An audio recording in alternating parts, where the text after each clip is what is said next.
over there. He's about to speak. You see his son, Rand Paul, standing right behind him. Let's see if we can hear what Ron Paul, the congressman, is about to say. Thank you.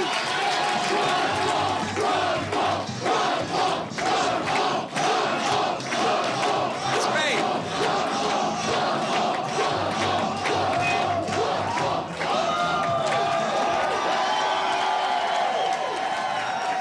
Hey, thank you very much. Thank you.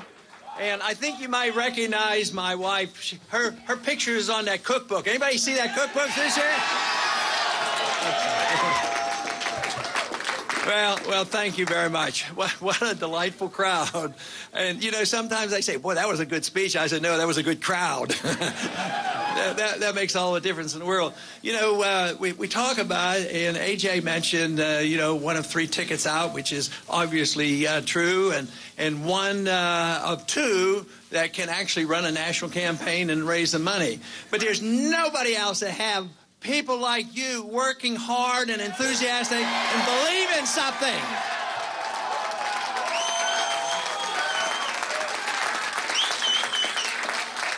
That is all the difference in the world.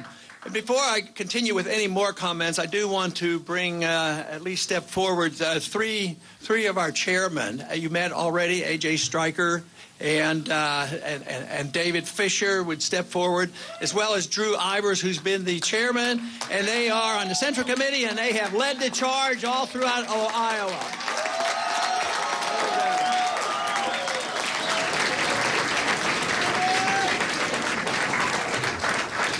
But all I can think about in tough campaigns and all the hard work is the work you people do. It is unbelievable, the energy you have and the effort that you have made. But what makes me feel good about it is you're doing it because you believe in something. That is what's worthwhile.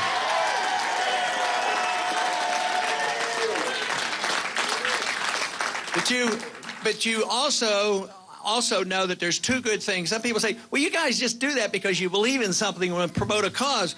Certainly, but how's the best way to promote a cause? That is, win elections. That's the way you promote it.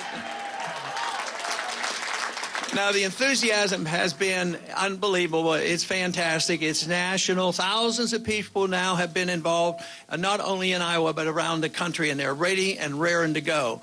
But we have to look at the wonderful changes that have occurred in our country in a positive way. The country has suffered a lot in a negative way. The economy's in trouble. Our civil liberties are being trashed. Our foreign policy has been a mess and drains us both economically and our military forces. But at the same time, people are coming together, and we had the task, where we are very successful, is reintroducing some ideas the Republicans needed for a long time, and that is the conviction that freedom is popular.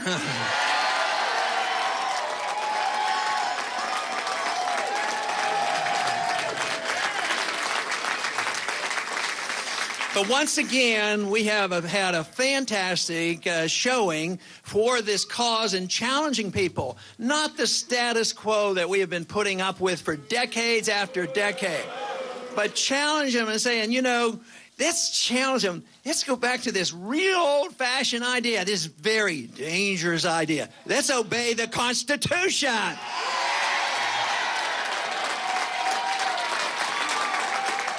And too often, those who preach limited government and small government, they forget that invasion of your privacy is big government, and we have to emphasize protecting your personal rights and your economic rights are what the government's supposed to do. They're not supposed to run our lives or spend our money.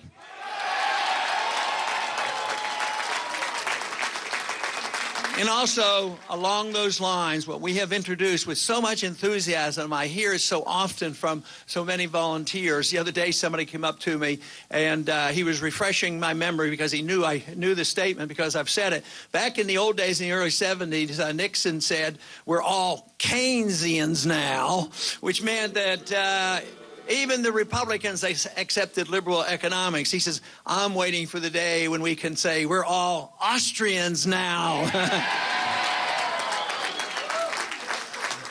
But the biggest change, I think, in intellectual and political changes that we have brought about is the emphasis on a very important matter, making sure we get to the bottom of the ultimate bailouters, and that is our Federal Reserve System. We need reforms there, and we need a new monetary system, and obey the Constitution.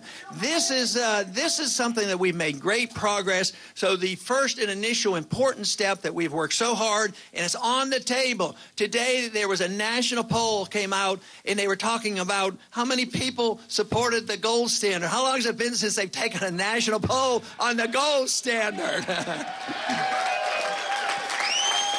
And guess what? The majority of the American people believe we should have a gold standard, not a paper standard. But also the great strides that we have made has been really on the foreign policy. The fact that we can once again talk in a Republican circles and make it credible, talking about what Eisenhower said, to beware of the military-industrial complex. Talk about the old days when Robert Taft, Mr. Republican, said that we shouldn't be engaged in these entangling alliances. He believed what the founders taught us. He didn't even want to be in NATO. We certainly don't need NATO and the UN to tell us when to go to war. But we have seen a great difference. The majority of the American people are behind us on this whole war effort. They're tired of the war. Costs too much money. Too many people get killed. Too many people get injured. Too many people get sick. And the majority, maybe 70 or 80% of the American people now are saying it's time to get out of Afghanistan.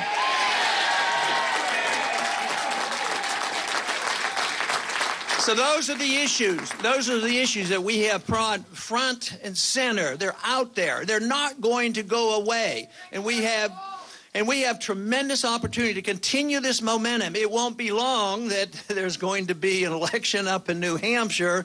And believe me, this momentum is going to continue. And this movement is going to continue. And we are going to keep scoring, just as we have tonight.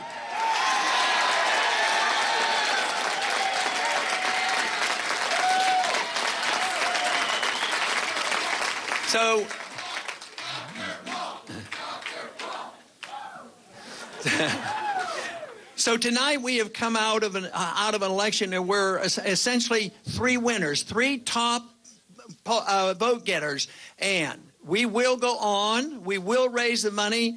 I have no doubt about the volunteers. They're going to be there. A lot of you have said, and you thank me and you compliment me and thank me for helping you along. But let me tell you, you helped me along. You helped my family along. All our work, our supporters, because without your enthusiasm, we can't do it. And this is where I feel most obligated. You know, we want to do the job, present the case, and if anything isn't perfect, I worry not about myself. I worry about you and making sure that you're satisfied. I think there's nothing to be ashamed of, everything to be satisfied, and be ready and raring to move on to the next stop, which is New Hampshire.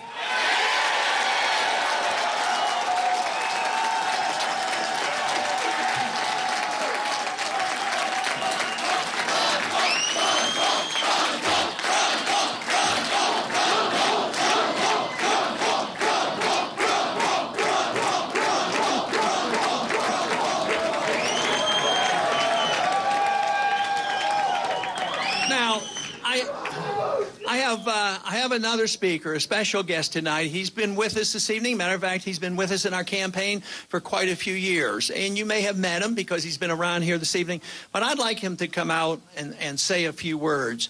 He's been serving in the military for 10 years, and he's been overseas a lot. A lot of it was in Iraq and Afghanistan. And he was on TV tonight, and he didn't quite get to finish his statement. So I've asked him if he would come out and make his comments about why he supports our foreign policy, why he is fighting for the Constitution, and what he thinks we should do. But I would like to invite out now Jesse Thorson to come out and say a few words to you. Thank you.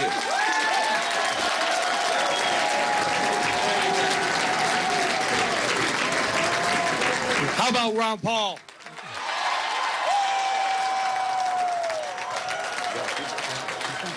If there's any man out there that's had a vision for this country, it is definitely him. His foreign policy is by far, hands down, better than any candidates out there, and I'm sure you all know that. We don't need to be picking fights overseas, and I think everybody else knows that too. I'm flabbergasted right now. This is an incredible moment for me. I can't believe it. It's like meeting a rock star. But you know what? We're going to go to New Hampshire. We're all going to get involved. We're going to keep getting online. We're going to keep talking to people. And we are going to make sure this man is the next president of the United States.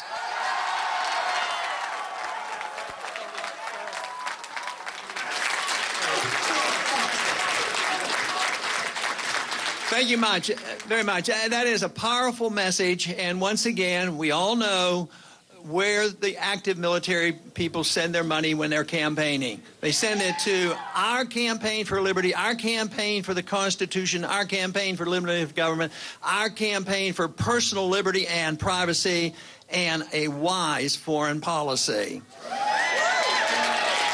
The most important thing we have to remember is we want to have influence in the world. That's very important. We want to be active in the world. We want to talk to people and work to people, trade with people, and be friends with people.